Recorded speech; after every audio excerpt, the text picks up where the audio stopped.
Hi everyone, I welcome you to the way to heal.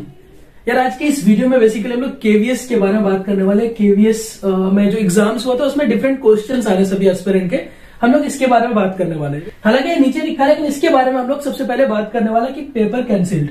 ये बहुत ज्यादा news आ रहा है, सब लोग सुन रहे हैं कि पेपर भाई केवीएस का कैंसिल हुआ है। तो ये मैं आपको बताता चलूं, केवीएस का जो पेपर कैंसिल हुआ है ना 28 फेब का हुआ है, वो भी एक सेंटर में हुआ जो कि बरिया मुजफ्फरपुर में हुआ था। वहां हुआ क्या था, पेपर में बहुत ज्यादा धांधली चल रही थी, बच्चों को आंसर्स दिए जा रहे थे, आप सबको पता है, आपने सबने वीडियो देखा है। तो उसकी वजह से वहां पे एजेंसी के द्वारा, जो कंडक्टिंग एजेंसी है ना, उन्होंने पेपर कैंसिल करवा दिया था। बच्चे पेपर नहीं दिए थे, जिसकी वजह से दोबारा पेपर हो रहा है।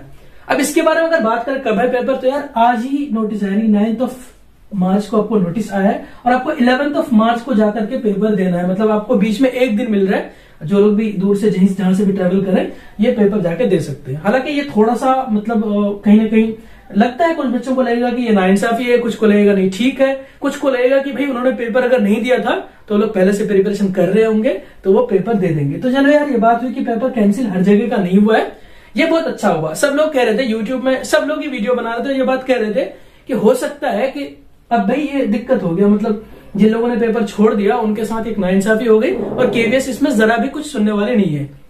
लेकिन ऐसा हुआ नहीं, सारे एस्पिरेंट के साथ एक इंसाफ हो रहा है। तो भाई पेपर दोबारा हो रहा है, जो कि आपका 11 मार्च को है, आपको जाके पेपर देना है। 28 का सेकंड शिफ्ट वाला पेपर है ये, ठीक है।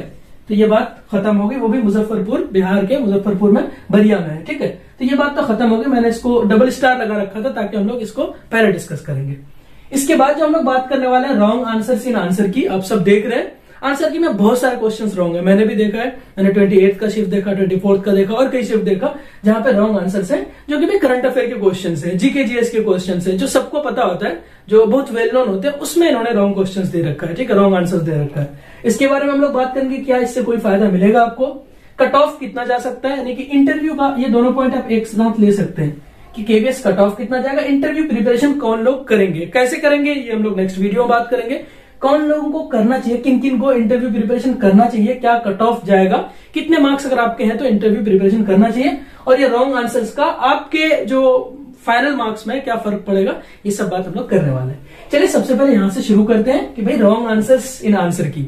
अगर आंसर की में आपका रॉन्ग आंसर है तो यार बहुत ज्यादा सारे के सारे शिफ्ट में अगर देखा ना कहीं ये लगता है कि केवीएस ने बड़ी लापरवाही से एग्जाम लिया है, बड़ी जल्दी में लिया है, मतलब जल्दबाजी इतनी हुई कि उसमें स्टूडेंट के हित में कहीं ना कहीं बुरा असर पड़ रहा है, आप ये कह सकते हैं, ठीक है।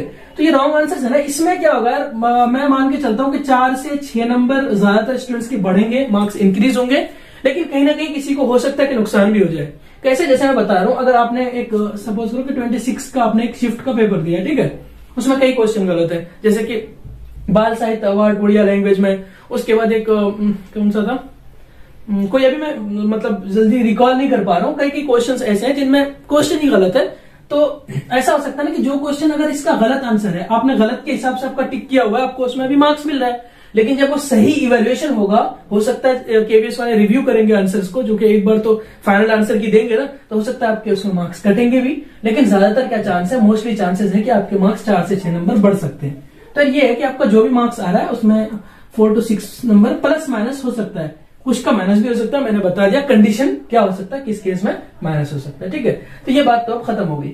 अब अगर हम लोग बात करें इधर इसके बारे में, यहां पे अगर हम लोग बात करें अब केवीएस कट ऑफ क्या जाएगा, यानी किन लोगों को प्रिपरेशन करना चाहिए, आपके कितने मार्क्स हैं तो आप प्रिपरेशन करेंगे, कौन लोग करेंगे कौन लोग नहीं करेंगे, इसके बारे में जानना बहुत जरूरी है। जो कि आप डिफरेंट चैनल्स देखेंगे ना, डिफरेंट यूट्यूब पर तो आप देखेंगे या कहीं भी कोई टीचर भी बता रहे हैं, तो अलग अलग कट ऑफ लोग बता रहे हैं, और कहीं ना कहीं वो एकदम फिक्स हो भी नहीं सकता है, सब अंदाजा ही लगा रहे हैं ना, एक एक्सपीरियंस के बेस पे चीजें बताई जा रही है, एक सर्वे के बेस पे चीजें बताई जा रही है, एकदम फैक्चुअल तो हो नहीं सकता, जो कि सारी चीजें एक इंसान के सामने किसी के सामने है नहीं।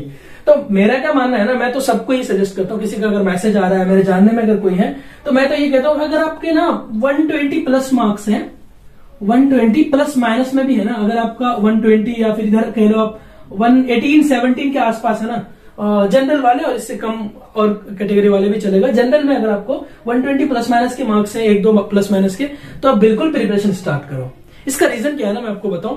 आप क्या करेंगे, प्रिपरेशन अगर नहीं करेंगे कि भाई आंसर क्या आएगा देखा जाएगा, तो उसमें थोड़ा सा आंसर की एक्सपेक्टेड है कि भाई मार्च के ना लास्ट वीक में, थर्ड कह लो या लास्ट वीक में ही आने के चांसेस, यानी कि 23 के बाद आंसर की कभी भी आ जाएगा। 24, 26, 28 के बीच में आंसर की फाइनल वाले मतलब रिजल्ट, आंसर की नहीं सॉरी, रिजल्ट आने के चांसेस हैं, जो कि इंटरव्यू को कितने लोगों को कॉल किया जाएगा, 3 टाइम्स की अप्रोक्स, 3-4 टाइम्स की अप्रोक्स कॉल किया जाएगा। ठीक है, तो यहाँ पे हम लोग देखते हैं। देखिए, अगर आप प्रिपरेशन पहले से नहीं करते हैं, आपके 120 मार्क्स हैं, आप प्रिपरेशन पहले से नहीं करते हैं, अलग अलग यूट्यूब में देख रहे हैं, आप अपना खुद का आइडिया लगा रहे हैं, एक अपने आप को कम आंक करके आप प्रिपरेशन अगर नहीं करते हैं, उस टाइम क्या होगा, अगर आपका नाम आ गया तो अब पता है बहुत प्रेशर में आ जाओगे, आप हाई प्रेशर में आ जाओगे, चीजों को कर नहीं पाओगे।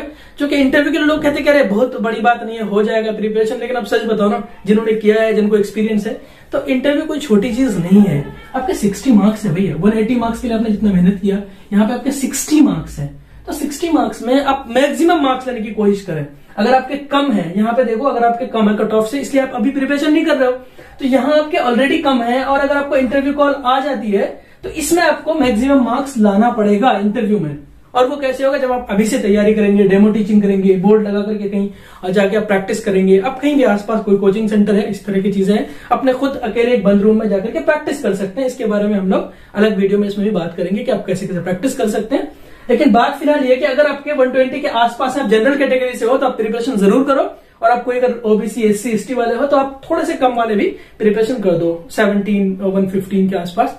क्योंकि अगर नहीं होगा, आपका कॉल नहीं आएगा इंटरव्यू, तो आपको कोई नुकसान नहीं होगा यार। जो भी आप प्रिपरेशन करेंगे वो कहीं ना कहीं काम ही आएगा, क्योंकि हमारा काम ही है ना, टीचर हम बनने जा रहे हैं अगर, तो हमें ये काम यही करना ही है, तो हमारा अपना पर्सनालिटी ग्रूम होगा एक तरह से। लेकिन आप अगर ये चीज नहीं करते हो, तो अगर आपका नाम आ जाता तो आपको बहुत परेशानी हो जाएगी, आप हाई प्रेशर में आ जाओगे। सो यार बस यही मेरा सजेशन है कि आप इंटरव्यू प्रिपरेशन कर दो शुरू। रॉन्ग आंसर्स की मार्क्स आपको कुछ ना कुछ मिलेंगे। पेपर कैंसिलेशन वाला अपना देख लीजिए, 11 मार्च को आपको जाके पेपर देना है, और बस यही इतनी सारी बातें बनानी थी यार। So that is for today. Please stay connected, keep growing. Thank you so much, bye bye, take care.